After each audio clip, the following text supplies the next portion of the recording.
Hey everyone, how's it going? It's I, the real Randy Chavez. I'm coming at you today with a VeVe Omi comic video. Guys, if you're new, welcome. If you're not, welcome back. I love you all. Everyone say hello to Dashi. Hello, Dashi. Commenting, liking, subscribing is a free way to help support the channel. Non-free ways are Patreon, smashing that super thanks button down below. There's an email given out today from Dark Horse Comics saying, hello, you've received this email because this address is associated with a Dark Horse digital account. We're writing to let you know that we're ending the Dark Horse digital service effective 24 February 2025. By the time this video releases, that will have been yesterday. Sales through the Dark Horse digital website and the Dark Horse Comics and Plant vs. Zombies comics apps for iOS ended on that date.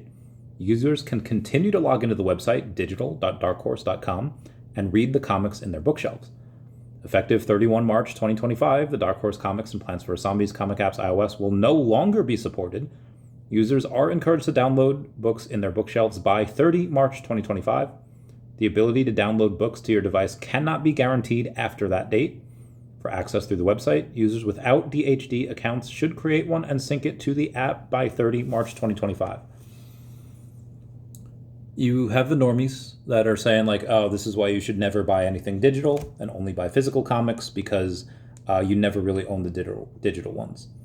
And fair point. We've seen that type of stuff before. We've seen that type of thing where you go on and you buy digital versions of games for PS2, and then whatever happens, the licensing of those games, you technically can't play it anymore. You might have paid $60 for the game, but because of the licensing, you can't do that. The opposite had happened with a physical one recently on a PS5, or a physical game, because one of the networks was down, it couldn't play it despite having a physical copy. You could only play the digital one. The PS5 was essentially bricked. So there's some back and forth with that. And this one as well, like, again, they're clearly telling you, hey, go in and download them so that you could read them anytime you want. Obviously, once they're not downloaded, that's whatever. So a lot of those normies are a little bit short-sighted. But again, there is something that we do have to kind of take the heart there and say, yeah, how do we stop this from happening? Well, VeVe Comics has seemed to have found the answer. Why did Marvel Comics last year go over and say, hey, VeVe will allow you, and they probably were negotiating this for years, multiple years, but they launched in April of last year at South by Southwest, and they had said any new comic that comes out for Marvel will be available, obviously in your local comic book store, if you're lucky enough to have one, and also on VeVe Comics. It's called VeVe Comics. It's not called Marvel Comics. It's called VeVe Comics. They have Marvel, they have Dynamite, and I assume at some point they're going to have Dark Horse. Whether they've already reached out, whether they've been in agreements before this, it's very possible that they could have had an agreement, and this is Dark Horse saying, hey, we're no longer going to be on here, and 2 months from now, hey, we're going to be on this one. If you don't know what VeVe Comics is, it's every single new comic book that comes out from Marvel, Dynamite, etc., which is usually every Wednesday. Instead of waiting for your local comic book store to open at 10, 11 a.m., whenever it opens, you're actually able to read all of these at 3 a.m. Eastern Standard Time on that same day. For the original Comixology and all that, you used to have to wait like 3 months in order to read the new stuff, but now you can read them the same day. And if you're lucky enough to live in the US or Europe or places where you can get these things at your local comic book store, that's great. This might not mean that much to you. You might like going to the comic book store. You might like browsing. You might like the people that you run into there. If you believe Big Bang Theory, you might even run into a girl there that you fancy. But for many people in this world, they just don't have that option. They would love to. And some people in this world could even afford to go in and pay the $5, $6, however much for these certain comics. But unfortunately, a lot of these big comic book shops, like, it might be $5 or $6 for that, but maybe like $20 shipping. And that's a no-go for these people. So what happens is now on VeVe, anyone in the world can decide to go on there, and they could buy the super rare NFT version where there's only 1,000 of them, technically $9.90 because VeVe keeps 10.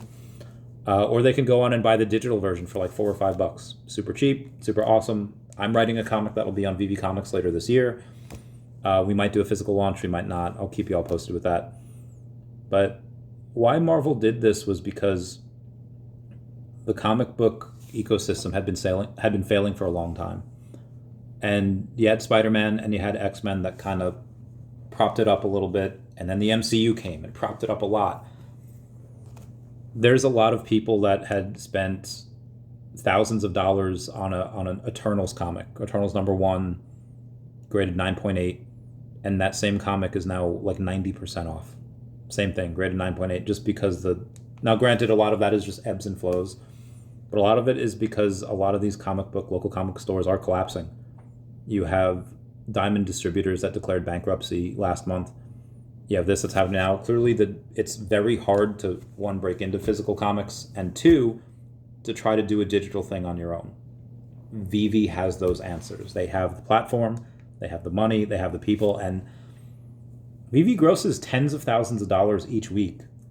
I would wager to say 50 to 75,000 a month just on the comic sales, and potentially, because every now and then you have like a banger come out. Like you have Aliens vs. Avengers. That first one sold out pretty quickly.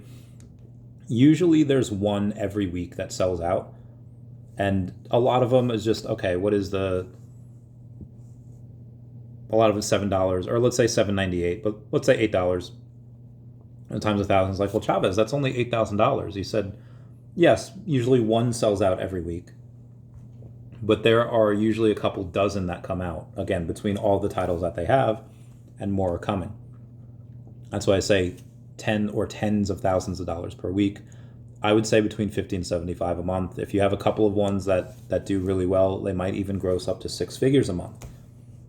And that's something that, and these are the ones that I can keep track of. Because again, they have the NFT versions, which are 1 of 1,000, and those are the ones that are trackable.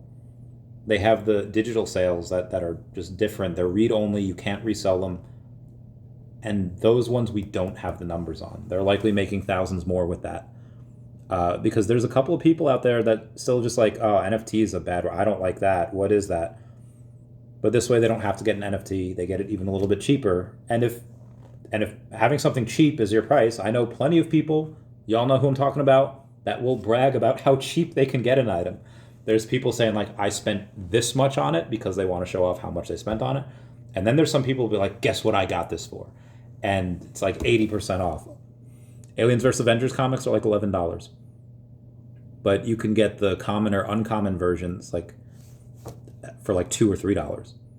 But Chavez, I thought you said the cheapest digital only comic, the digital read only, thought that was only worth like $4 or $5. Yeah, it is. But some people, they pay $11 for something and then they immediately sell it for like $2. Why do they do that? I could write a dissertation on that. But for right now, all you need to know is that something that people pay $11 or $12 for, you can get something that's 1 of 1,000 for likely $2 or $3 and pay less than you would a digital read-only. You could buy it, read it, resell it, and have likely spent less than $1 on all things. Again, if cheap is your game. A dollar saved is a dollar earned. 100% understand that. In other news, again, this is just why VeVe seems to have all the answers. This is why I think VeVe will continue to grow with launch of their VeVeverse later this week. The videos that have come out are absolutely insane. As far as the other things go, I was in a show called Sharby, the Hot Seat. She has these shows like every week where people are in the hot seat. They go over their stuff. I was there representing VeVe and daCAT. We will now be doing a joint show every single Monday at 12 p.m. Eastern Standard Time, followed by on Tuesday, 8 p.m. Eastern Standard Time, followed by Omi is My Homie. That is every Tuesday at 8 p.m. Eastern Standard Time. And I will be doing other stuff as well. If you are in a meme community or any type of community, and you're doing any type of advertising, I have something I'm putting together. So let me know. Please comment, like, and subscribe. Comments are good for the YouTube algorithm. Everyone say bye-bye to Dashi. Bye-bye, Dashi. I love you all. Class dismissed. Huh. Yeah.